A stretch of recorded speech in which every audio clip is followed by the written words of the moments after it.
За ямар хүмүүс томилогдож байгааг мэдэхгүй байна.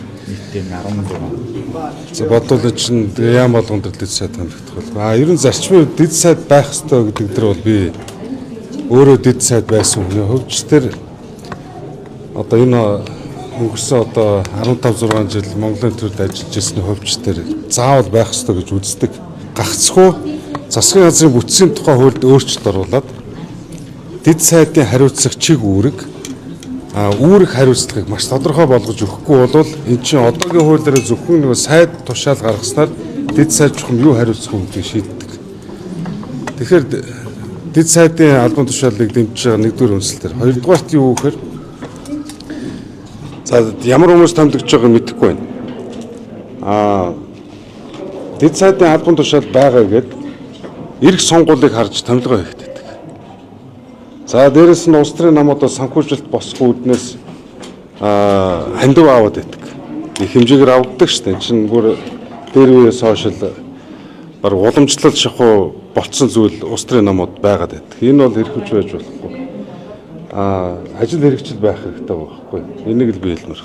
Дэд сайдын албан тушаал ер нь хэр чухал албан тушаал одоо маш чухал шүү. Нийгэмд бол амар шүүмжлэлт агуулдаг албан тушаал шүү дээ. Тийм л дээ. Тэгээд аргагүй шүү дээ. Томилогдож байгаа хүмүүсээсээ болол нийгэм шүүмжлэлт агуулсан шүү дээ. Тэгэхээр ирэх биш энэ нийгмийн шүүмжлэлтэй байдлыг Зандан шатар ерөнхий сайд болон шинээр сонгогдсон ардын намын дарга уучрал харгалзсан үзэж байж одоо 7 битгэл 70 хэмжиж дэд сайдраа сонгож томилж байгаа байлгүй дээ.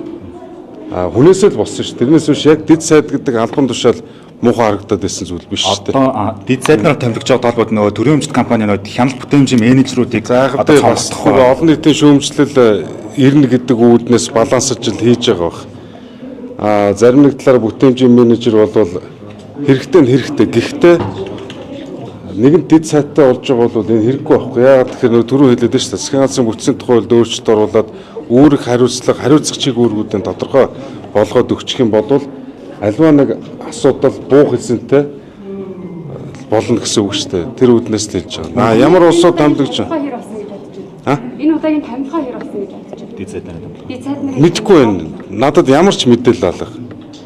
Гагцхүү дэд сайд гэдэг албан тушаалыг сэргээж байгааг бол би дэмжиж байгаа. Дэд сайдын албан тушаал дээр ямар улсууд томилогдох гэдэг гэдэг чинь өөр асуудал шүү дээ. Тэрийг харж байгаа л болоо. Өнгөрсөн хугацаанд та энэ нөгөө хяналт ямар улсууд вэ? Та хэд надад хэлээд гэж. Солонгоо хууль зүйн сайд байсан. Одоо гэр бүл хөдөлмөрийн нийгмийн хамгаалалт дээр очиж байна. Юу вэ? Солонгоо нөө засгийн газрын хэрэглэх газрын дэд хууль зүйн сайд. За тийм. Тийм оюутны сайд дэд сайд гэр бүл хөгжлийн яам. Хөдөлмөрийн нийгмийн хамгаалалт дээр. Хөдөлмөр нийгмийн хамгаалалт дээр үү? Гэр бүл хөдөлмөрийн нийгмийн хамгаалалт дээр. Одоо жишээ нь бас соёлтой тэр салбар дээр байна шүү дээ. Би өөрөө тэр салбарт ажиллаж үзээгүй байж байгаад очисон. Гэхдээ надад дэмтэй байсан юу гэхээр би хувийн хвшил, хувь хүмүүс хөдөлмөрийнхэд ямар хүндрэл бэрхшээлтэй байдгийг мэддэг учраас нэг талаараа бас надад их төхөмтэй байсан. Гагцхүү солонгоо өөрөө хуульч юм шүү дээ, тэ. Тэр ажил дээр бол нийцэхгүй л гэж би харна. Нөгөө талаараа энэ хөдөлмөртэй холбоотой одоо хөдөлмөрийн хууль гэж чинь амьдрал дээр нийцэхгүй маш олон асуудлууд байгаа. Жишээ ирэмбэрээ үндсэн хуулийн дараа ирэмблэгддэг маш чухал хууль.